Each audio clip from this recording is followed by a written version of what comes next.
Good evening students. आज हम topic करने वाले हैं इलेक्ट्रोकेमिस्ट्री। जो टॉपिक है BC non medical fourth semester में, मेडिकल में भी है, जूलॉजी ऑनर्स में भी है और केमिस्ट्री ऑनर्स के फोर्थ सेमेस्टर में भी है। ठीक है, बहुत ही इम्पोर्टेंट टॉपिक है। यहाँ तक कि सीबीएसई बोर्ड में भी ये गिवन है। ठीक है, इस टॉपिक का नाम है इलेक्ट्रोकेमिकल सेल। इलेक्ट्रोकेमिकल सेल दो अलग अलग वर्ड हैं, एक है इलेक्ट्रो वर्ड और एक है केमिकल वर्ड। इलेक्ट्रो वर्ड का मतलब होता है इलेक्ट्रिकल एनर्जी, ठीक है। केमिकल का मतलब है यहाँ पे केमिकल एनर्जी, ओके। यानी कि एक ऐसा सेल जिसमें केमिकल एनर्जी जो है कन्वर्ट किसमें हो रही है, इलेक्ट्रिकल एनर्जी। यानी कि अपने को क्या करना है, करंट का प्रोडक्शन। करंट बोले तो एक प्रकार से इलेक्ट्रॉन्स का प्रोडक्शन, ठीक है। यानी कि एक ऐसा सेल जिसमें केमिकल्स जब आपस में रिएक्ट करेंगे तो वहां से इलेक्ट्रॉन्स का फॉर्मेशन हो रहा हो, ठीक है। इलेक्ट्रॉन यदि बनेंगे इट मीन्स करंट वहां क्या करेगा, फ्लो करेगा, ठीक है। इलेक्ट्रॉन के बनने से करंट फ्लो नहीं करता कभी। इलेक्ट्रॉन जब फ्लो करते हैं तो करंट क्या करेगा, फ्लो करेगा। तो ये सेल यही है कि जब भी कोई भी केमिकल रिएक्शन होती है, केमिकल एनर्जी का मतलब क्या है, यहाँ पे कोई भी रिएक्शन होती है, इस रिएक्शन के द्वारा इलेक्ट्रॉन्स का क्या होता है, प्रोडक्शन। उसके बाद प्रोडक्शन होने के बाद ये इलेक्ट्रॉन क्या करेंगे, फ्लो करेंगे। इलेक्ट्रॉन जब फ्लो करेंगे इट मीन्स वहां पे करंट क्या कर रहा है, फ्लो, ठीक है। इट मीन्स हमने केमिकल एनर्जी को कन्वर्ट किसमें कर दिया, इलेक्ट्रिकल एनर्जी में। तो ऐसे सेल को हम क्या बोलते हैं, इलेक्ट्रोकेमिकल सेल, ठीक है। अब इस सेल के बारे में थोड़ा सा हम डिस्कस करना चाहेंगे कि भाई ये सेल कैसे वर्क करता है, क्या इसकी मतलब प्रोसीजर क्या है कि कैसे केमिकल एनर्जी जो है कन्वर्ट हुई है इलेक्ट्रिकल एनर्जी के अंदर, ठीक है। तो वो देखो इलेक्ट्रो केमिकल सेल, इसमें इसका पहले डायग्राम देखते हैं कि डायग्राम किस प्रकार का होता है, ठीक है। इसमें पे क्या होता है जी, दो बीकर होते हैं। बीकर नंबर 1 नाम देता हूँ, बीकर नंबर 1 है, B1 है ये, और यहाँ पे ये चीज क्या है, बीकर नंबर 2, ठीक है। दोनों के अंदर किसी न किसी प्रकार का इलेक्ट्रोलाइट प्रेजेंट होगा। मैं दोनों के अंदर इलेक्ट्रोलाइट भर देता हूँ यहाँ पे, ठीक है।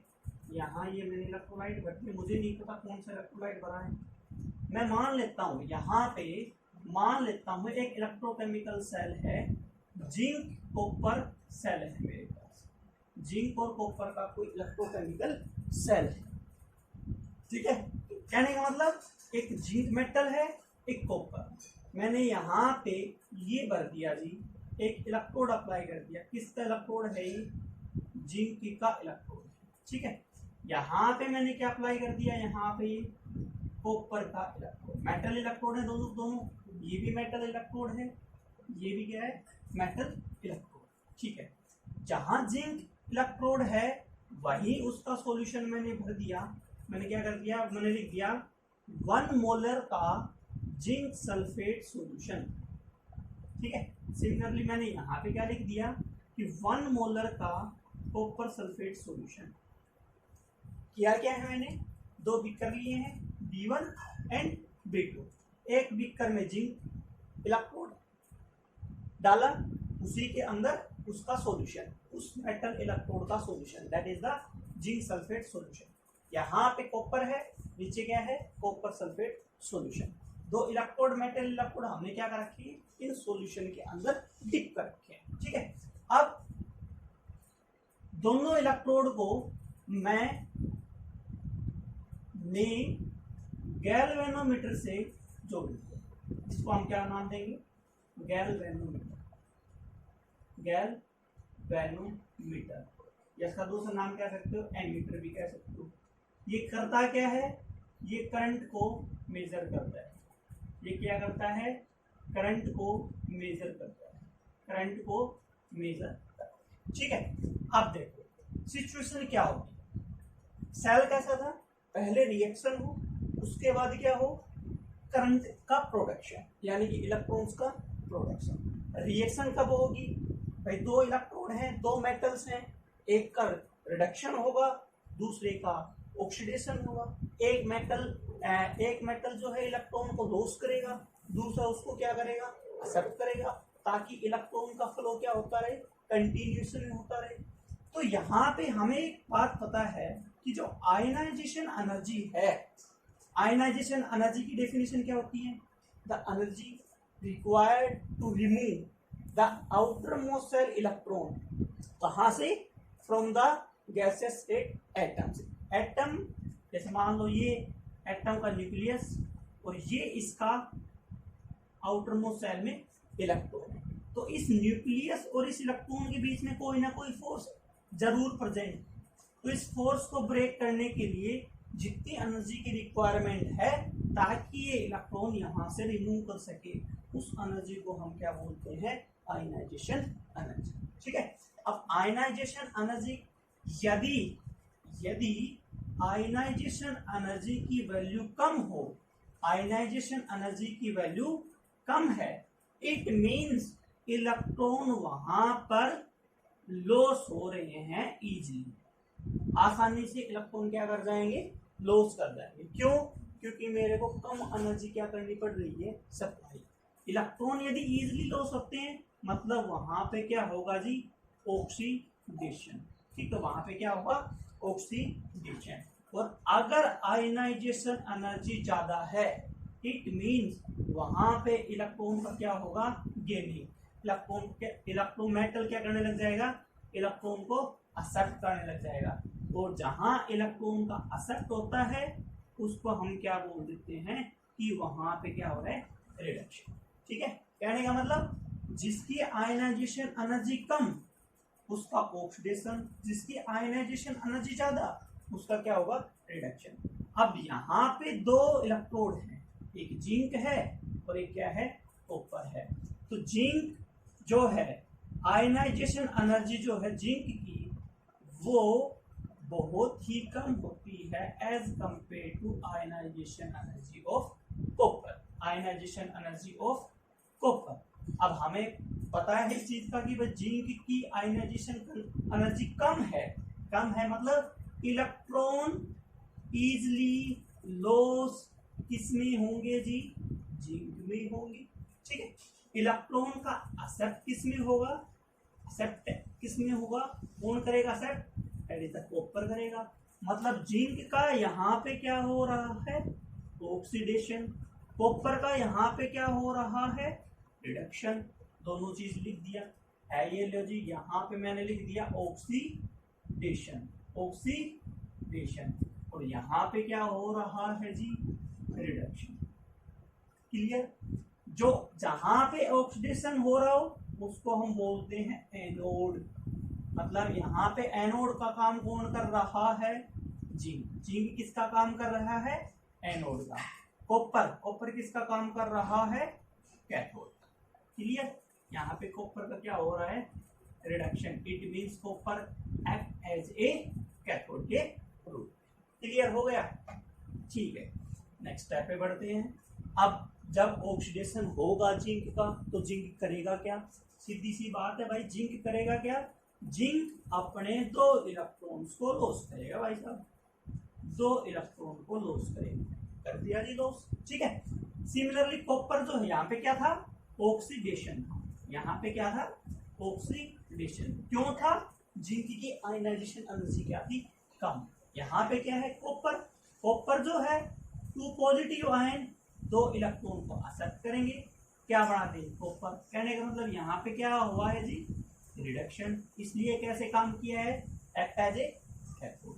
अब क्वेश्चन ये आया कि ये जिंक टू पॉजिटिव आयन कहाँ जाएगा, क्योंकि मेरे पास अवेलेबल क्या है, जिंक है, कॉपर है, ये दो इलेक्ट्रॉन्स कहाँ गए, ये zinc to positive ion, copper to positive ion कहाँ गए, तो इनको थोड़ा सा देखते हैं। यहाँ पे क्या है, जिंक है, ये वाला जिंक है, ठीक है। इसको मैं एज इज ये डिस्क्राइब करता हूँ इस प्रकार, बिल्कुल खाली है अंदर, ये खाली का मतलब बिल्कुल प्योर इलेक्ट्रोड, ठीक है। जब जिंक रिएक्ट करेगा तो यहाँ से दो चीज निकलेगी, एक निकलेगा इलेक्ट्रॉन्स और एक क्या निकलेगा, यहाँ पे जिंक टू पॉजिटिव आयन। ये जिंक कन्वर्ट किस में होगा, जिंक टू पॉजिटिव आयन और इलेक्ट्रॉन जो हैं यहाँ पे चले गए वायर के थ्रू कैथोड की साइड, इलेक्ट्रॉन्स चले गए कैथोड की साइड, इलेक्ट्रॉन्स ने फ्लो कर दिया। जिंक जो है कहाँ चला गया, सॉल्यूशन में क्यों गया, क्योंकि उसी का ही सॉल्यूशन था, उसी मेटल का ही सॉल्यूशन था, पहले से ही जिंक टू पॉजिटिव प्रेजेंट था यहाँ पे, क्योंकि जिंक सल्फेट किस में टूटता है, Zn2 positive plus SO4 negative, sulphate ion, zinc ion पहले से ही प्रेजेंट थे, जिंक आयन और ऐड हो गए, मतलब बीकर नंबर फर्स्ट में जिंक टू पॉजिटिव की कंसंट्रेशन कंटिन्यूअसली इंक्रीज होगी। ठीक बात है, इंक्रीज हो रही है, ऐसा तो है नहीं कि ये जो कंसंट्रेशन वो मैक्सिमम हो जाएगी। क्यों, हमें बात पता है, यदि आयंस की कंसंट्रेशन को जब हम कंटिन्यूअसली बढ़ाते हैं, इट मींस उसमें रिपल्सन होगा। जैसे मान लो पॉजिटिव को बढ़ा रहा हूँ तो एक पॉजिटिव आयन दूसरे पॉजिटिव आयन को क्या करता है, हमेशा रिपेल करता है। तो यहाँ पे एक टाइम ऐसा आएगा कि जिंक टू पॉजिटिव की आयन की कंसंट्रेशन बहुत एक्सेस में हो जाएगी, जिससे यहाँ पे क्या होना लग जाएगा, रिपल्सन। जहाँ रिपल्सन होगा इट मींस जिंक का जो डिसोसिएशन हो रहा था जिंक टू पॉजिटिव आयन में, वो क्या हो गया जी, स्टॉप हो गया। ठीक बात है, अब इस पे चलते थोड़ा सा डिस्क्राइब करते हैं। यहाँ पे क्या था, कॉपर इलेक्ट्रोड था, और यहाँ पे क्या प्रेजेंट है जी, ये कॉपर टू पॉजिटिव आयन, किसमें है ये ऑलरेडी प्रेजेंट, सॉल्यूशन में। इलेक्ट्रॉन्स यहाँ से आए, electrons copper to positive ion ने एक्सेप्ट किए, ये कॉपर टू पॉजिटिव कहाँ गया, यहाँ पे क्या हो जाएगा जी, डिपोजिशन हो जाएगा। यहाँ पे क्या हो जाएगा, डिपोजिशन। यहाँ पे क्या हो रहा था, डिसोसिएशन। क्यों, जिंक किस में कन्वर्ट हो रहा था, जिंक टू पॉजिटिव आयन। यानी कि जब ये सेल कंटिन्यूअसली वर्क करेगा तो जो जिंक इलेक्ट्रोड है उसका मास तो धीरे धीरे घटता चला जाएगा, जो कॉपर इलेक्ट्रोड है उसका मास धीरे धीरे क्या होता जाएगा, बढ़ता चला जाएगा। ओके, क्लियर बात है ये। फिर हमने दूसरी बात क्या कही कि जब ये सेल कंटिन्यूअसली वर्क करेगा, मतलब जब जिंक टू पॉजिटिव दो इलेक्ट्रॉन में कन्वर्ट होगा तो जिंक टू पॉजिटिव आयन की कंसंट्रेशन बीकर नंबर फर्स्ट में बढ़ जाएगी। बीकर नंबर फर्स्ट में जिंक टू पॉजिटिव की कंसंट्रेशन क्या हो जाएगी, बढ़ जाएगी। सिमिलर वे में जो कॉपर टू पॉजिटिव आयन था, यहाँ पे ये जो कॉपर टू पॉजिटिव आयन है, यहाँ पे ये जो कॉपर टू पॉजिटिव आयन है, यहाँ पे कहाँ जाके डिपॉजिट हो गया, कॉपर इलेक्ट्रोड के ऊपर। तो यहाँ बच क्या गया, यहाँ क्या बच गया, सल्फेट आयन बच जाएगा जी।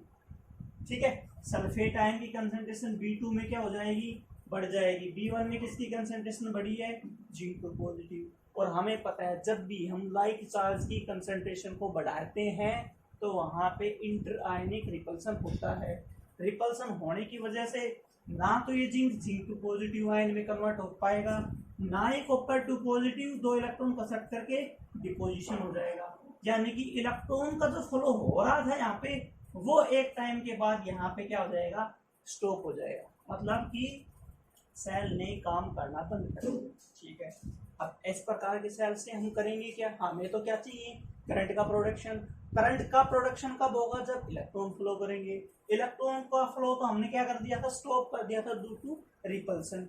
अगर किसी वजह से, अगर कोई ऐसी तरकीब लगा दूं जिसकी वजह से रिपल्सन यहाँ पे कम हो जाए, मतलब B1 में जो रिपल्सन हो रहा था जिंक टू पॉजिटिव आयन का, वो रिपल्सन कम हो जाए, या जो बीकर टू पॉजिटिव में सल्फेट आयन की जो आयन की वजह से जो रिपल्सन था वो कम हो जाए, तो होगा क्या, होगा इलेक्ट्रॉन का फ्लो कंटिन्यूअसली होता रहेगा। क्यों, जो रिपल्सन हो रहा था उसको हमने क्या कर दिया, खत्म कर दिया। तो उसके लिए भी अपने पास सॉल्यूशन है, कोई बात नहीं है, डरने की कोई बात नहीं है। यहाँ पे देखो मैं बनाता हूँ फिर से एक बार थोड़ा सा साफ, थोड़ा सा बनाता हूँ इसको हमसे।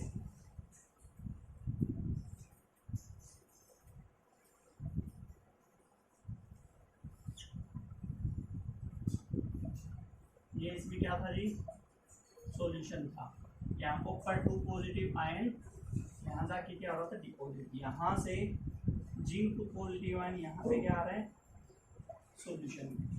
ठीक है, यहाँ पे मैंने क्या अप्लाई कर दिया, यहाँ पे मैंने क्या अप्लाई कर दिया, कंसंट्रेशन, जो एक्सेस में जो कंसंट्रेशन थी उसको कम करने के लिए मैंने यहाँ पे एक साल्ट ब्रिज अप्लाई कर दिया। ये देखिए साल्ट ब्रिज लगा देता हूँ, ठीक है, साल्ट ब्रिज लगा दिया। साल्ट ब्रिज जो होता है एक इन्वर्टेड यू टाइप शेप है, ये है क्या, साल्ट ब्रिज। साल्ट ब्रिज कैसा होता है, साल्ट ब्रिज होता क्या है, इन्वर्टेड यू शेप्ड का होता है, inverted U shaped, inverted U shape आपके सामने है। ठीक है, इसमें सॉल्यूशन कैसा भरा होता है, ये है क्या, साल्ट ब्रिज। इसमें सॉल्यूशन कैसा भरा होता है, इनर्ट इलेक्ट्रोलाइट भरा होता है। इसमें एक ऐसा इलेक्ट्रोलाइट है जो किसी के साथ रिएक्ट नहीं करेगा। ठीक है, ये इलेक्ट्रोलाइट काम क्या करेगा, ये जो एक्सेस कंसंट्रेशन थी, यहाँ एक्सेस कंसंट्रेशन किसकी थी, सल्फेट आयन की, SO4 2 नेगेटिव की कंसंट्रेशन थी यहाँ तो।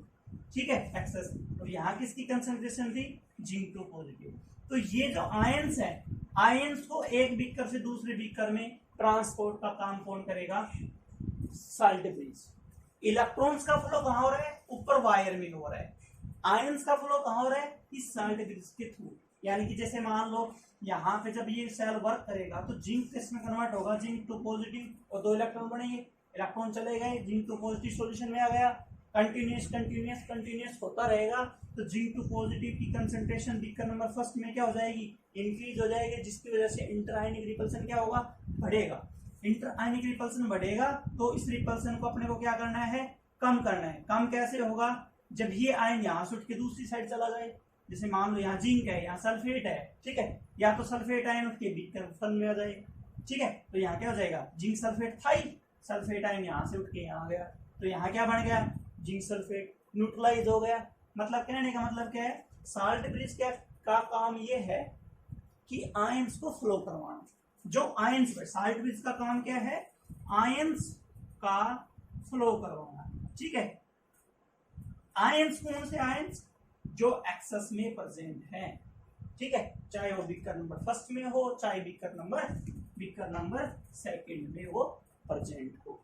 ठीक है, साल्ट ब्रिज का मेन फंक्शन क्या है, एक्सेस कंसंट्रेशन जो प्रेजेंट थी at anodic end at cathodic side, उसको न्यूट्रलाइज करना। ठीक है, वो न्यूट्रलाइज कौन करेगा, साल्ट ब्रिज। कैसे करेगा, आयंस के फ्लो से। ठीक है, जैसे न्यूट्रलाइज होगी ये जिंक फिर से डिसोसिएट होता रहेगा, इसका इस कॉपर इलेक्ट्रोड का क्या होगा, डिपोजिशन कंटिन्यूअसली होता रहेगा। ठीक बात है, समझ में आया। अगर क्वेश्चन ये आए कि यूनिवर्सिटी के क्वेश्चन पेपर में आ सकता है कि what is the function of salt bridge, salt bridge के फंक्शन क्या क्या है, तो पहली बात, साल्ट ब्रिज ने इलेक्ट्रॉन न्यूट्रलिटी को मेंटेन किया। साल्ट ब्रिज ने जो एक्सेस कंसंट्रेशन थी, चाहे वो कैटायन की हो चाहे वो एनायन की हो, उसको क्या किया है, कम किया है। जैसे ही कम होगा तो पॉजिटिव और नेगेटिव आयन की दोनों की संख्याएं क्या होंगी, बराबर होगी। इट मींस इलेक्ट्रॉन न्यूट्रलिटी वहां पे क्या हो गई, मेंटेन। तीसरा इसका मेन फंक्शन क्या है कि जब साल्ट ब्रिज नहीं था तब यहाँ पे करंट का प्रोडक्शन कुछ टाइम के लिए हो रहा था, कुछ सम टाइम्स के लिए हो रहा था, बट जैसे हमने साल्ट ब्रिज लगाया ये प्रॉपरली क्या करता रहेगा, वर्क करता रहेगा। इट मींस साल्ट ब्रिज ने जो सर्किट है, कंप्लीट जो सर्किट है वो साल्ट ब्रिज लगाने से ही हुई है। यानी कि साल्ट ब्रिज ने जो इलेक्ट्रोकेमिकल सेल की सर्किट को क्या किया है, कंप्लीट किया है। तो सबसे महत्वपूर्ण जो है रोल है साल्ट ब्रिज का, किसमें, इलेक्ट्रोकेमिकल सेल के अंदर। ठीक है, तो ये इलेक्ट्रोकेमिकल सेल है। अब यहाँ पे बात क्या है कि भाई ये तो पता लग गया है कि एनोड और कैथोड, ठीक बात, कोई बात नहीं, पता लग गया जी। अब एनोड के ऊपर कौन सा चार्ज, पॉजिटिव इलेक्ट्रोड है नेगेटिव इलेक्ट्रोड है, कौन सा इलेक्ट्रोड है वो अपने को डिस्कस करना है, तो वो हम डिस्कस करेंगे अपनी नेक्स्ट वीडियो के अंदर डिस्कस करेंगे, जहां हम पढ़ेंगे कि ईएमएफ क्या होता है, इलेक्ट्रोड पोटेंशियल क्या होता है, कैसे इस इलेक्ट्रोकेमिकल सेल की रिप्रेजेंटेशन को। सिर्फ यहाँ आज हमने क्या पढ़ा है कि एक इलेक्ट्रोकेमिकल सेल में रेडॉक्स रिएक्शन होती है, कैसे मैं डिस्क्राइब भी कर देता हूँ। जैसे यहाँ पे जिंक है, जिंक किस में टूटता है, जिंक 2 पॉजिटिव प्लस 2 इलेक्ट्रॉन में टूटता है, ठीक है। कॉपर 2 पॉजिटिव ने 2 इलेक्ट्रॉन को क्या किया है, एक्सेप्ट किया है, क्या बनाया है, कॉपर। मतलब यहाँ पे क्या हो रहा था, ऑक्सीडेशन, यहाँ क्या हो रहा था, रिडक्शन। तो अगर इसको कंप्लीट जब आप करोगे तो बनेगा क्या, zinc plus copper 2 positive change into copper plus zinc 2 positive, यानी कि जिंक का ऑक्सीडेशन कॉपर का reduction, this is the complete redox reaction. कहने का मतलब ये है जहां पे रेडॉक्स रिएक्शन होगी वहां पे इलेक्ट्रॉन्स का प्रोडक्शन होगा, और अगर उस स्थिति में इलेक्ट्रॉन का फ्लो हो जाता है इट मीन्स वहां पे करंट का क्या हो गया, फ्लो हो गया, करंट का प्रोडक्शन हो गया, जो केमिकल एनर्जी है वो किस में कन्वर्ट हो गई, इलेक्ट्रिकल एनर्जी में, ठीक है। तो दोस्तों यही अपना आज का कंसेप्ट था, इलेक्ट्रोकेमिकल सेल को डिस्क्राइब करना था। बहुत ही इंपॉर्टेंट टॉपिक है नॉन मेडिकल 4th सेमेस्टर में, मेडिकल 4th सेमेस्टर में, चाहे कोई भी यूनिवर्सिटी हो, हरियाणा की हर एक यूनिवर्सिटी में ये कंसेप्ट जरूर आता है, चाहे ऑनर्स कोर्स हो या इट में भी जूलॉजी ऑनर्स में भी आता है, मैथ ऑनर्स में भी आता है 4th सेमेस्टर में, ठीक है। तो इसको ध्यान से पढ़ें, ठीक है, और चैनल को लाइक करते रहें, सब्सक्राइब करते रहें, ठीक है, और शेयर करते रहें, ताकि मैं और अच्छे से वीडियो को बना के आप लोगों के लिए उपलब्ध करवा सकूं। Thanks a lot ma'am.